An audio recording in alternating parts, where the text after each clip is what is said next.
Here to discuss, Newsmax insider and America's Voice news contributor Tom Borelli and president of the Center for Medicine and the Public Interest, Peter Pitts. Good to see both of you this morning. Tom, I'm going to start with you. Everyone watching this right now, we all get it. Quarantine fatigue is a real thing. And with the warmer weather months around the corner, do we need to start worrying about people possibly going stir crazy and wanting to leave their homes? Because it seems that social distancing, that would be harder to enforce when you get a lot of people all in one spot. Shaun, I think that's a great point. As the weather warms up, I think people really do want to go out and really enjoy life. And I think we've seen that in Florida and actually in California, where over the weekend there were a couple of arrests of people who were protesting the governor's stay-at-home orders. So again, I think that the data has to reflect the policy. And what we need to do is just move forward slowly, smartly. But as we go on, the American people are going to want to enjoy their life, liberty, and the pursuit of happiness. But I think there's good news. I think the overall death rate is going to go down with respect to the number of people who are going to die from the disease. But again, it has to be done smartly. But I think we really do have to allow people to slowly get out of their homes, enjoy life, and actually get back to work. Yeah, Peter, the study is still early, so it doesn't quite point out if it knows that the contagion is spreading, even though people are moving about more.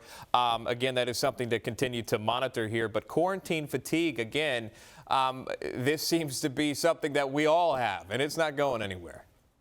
Well, no surprise, it makes perfect sense. I think we need to give people a safety valve to let off some steam, and that means simply not saying stay at home and quarantine, means explaining what the next phases are going to people, so people can mark something on the calendar. People have something to look forward to. And most importantly, people recognize that as we go back to work, as we open up the economy, as we move from mitigation to containment strategies, we as individuals still play a huge role in making that all work. But simply saying no, stay put, is simply not going to get the job done. People have human instincts and they're going to want to go outside. They should want to go outside, and we should facilitate safe ways to make that happen. Yeah, Tom, that's something I think that's a great point by Peter. We need a date. New York, in fact, still the country's largest hotspot.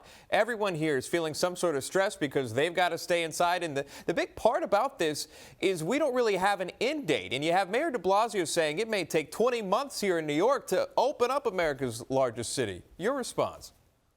Well, again, I think we have to go case by case, county by county.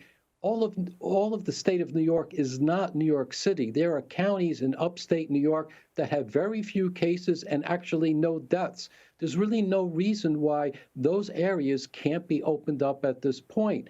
And I think it's another thing when you're talking about New York, we have to recognize that in New York State, they had this bizarre policy that required nursing homes to accept people who were just recovering from the coronavirus. That led to something like maybe 3,500 deaths in New York State. They need to think and not just react with a switch to shut everything off.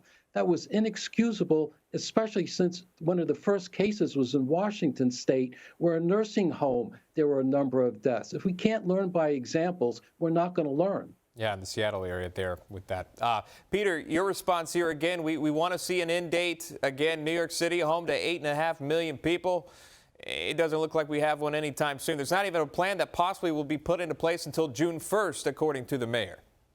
Well, I think that the Governor Cuomo, seems to have a better concept of treating New Yorkers like adults, laying the facts on the line, talking about the opportunities, the promises, and the problems.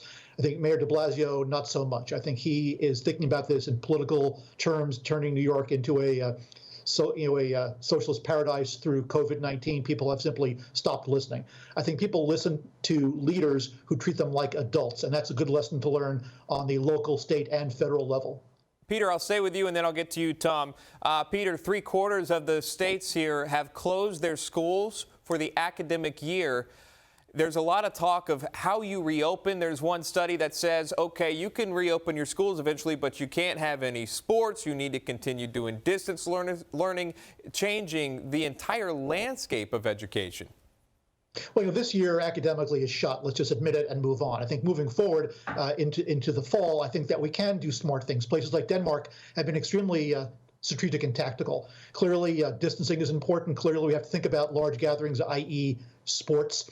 But clearly, with a young population that's going to a single building or buildings on a campus, we have a great opportunity to test more people all at one time. That's going to be crucial. I, for one, remember getting vaccine shots at school. Why? Because that's where the kids are. So this is a great opportunity for us to test kids more regularly and more aggressively and be smart about letting them go back to school, which is a crucial part of our social fabric. Tom, to Peter's point, there is testing the most important part of getting our children back in school.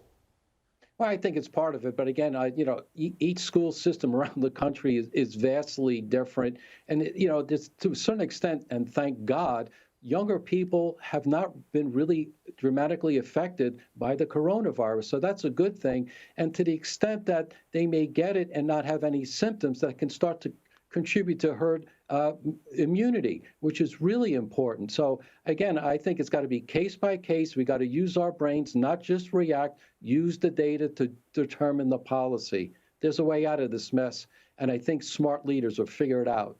And I know a lot of new homeschool parents out there are ready to relinquish those duties. Newsmax insider and America's Voice News contributor, it's Tom Borelli, and president of the Center for Medicine and the Public Interest, formerly with, also joining us now this morning is Peter Pitts. Peter, thank you very much.